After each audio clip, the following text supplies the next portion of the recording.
This is Engadget. Here's what's happening in the world of technology.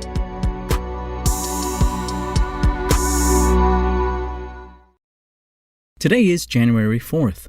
In 2019, Twitter instituted a fairly strict ban on political and cause-based ads, effectively blocking politicians and organizations like PACs from running ads that prop up candidates, promote ballot measures, or ask for donations. Now, the company is reversing that policy, announcing through the Twitter safety account that it will relax those advertising rules. Previously, almost all political ads were banned, and cause-based ads that covered subjects like climate change or abortion were subject to various restrictions. The latter were barred from being marketed to custom audiences and age groups, for instance, and while raising awareness to topics was permitted, advocating support for specific legislation was not. The announcement didn't go into detail about the ad rules, stating instead that the plan is to bring Twitter more in line with the political advertising standards of TV and other media outlets.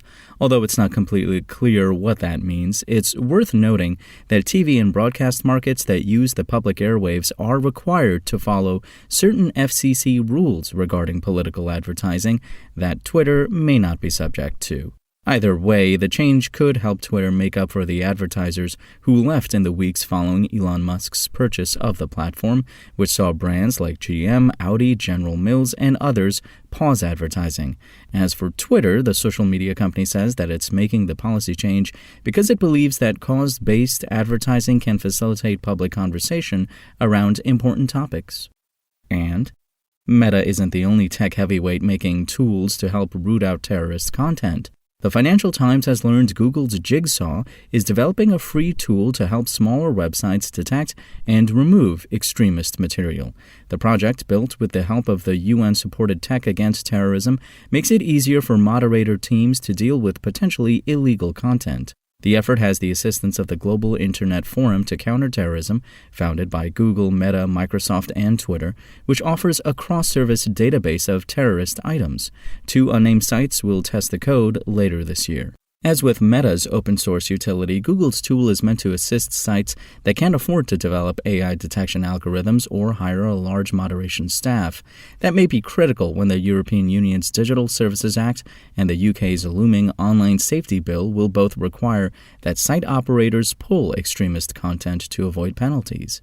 Both Google and Tech Against Terrorism see their project as necessary to close a gap in countering online terrorist activity. Extremists and misinformation peddlers kicked off mainstream platforms frequently turn to smaller outlets that can't always adequately police users. Ideally, this reduces the chances of terrorists finding safe havens. There are limitations. Some social platforms have been reluctant to moderate content, even when App Store operators say it incites violence. Google's tool won't be very useful on websites that don't want it. It also won't stop terrorists from sharing material over well-encrypted messaging services or the dark web, where providers can't easily snoop on data traffic. This might, however, make it harder to jump to online alternatives. If you want to catch the latest tech news as it's happening, check out Engadget.com or tune in again every weekday.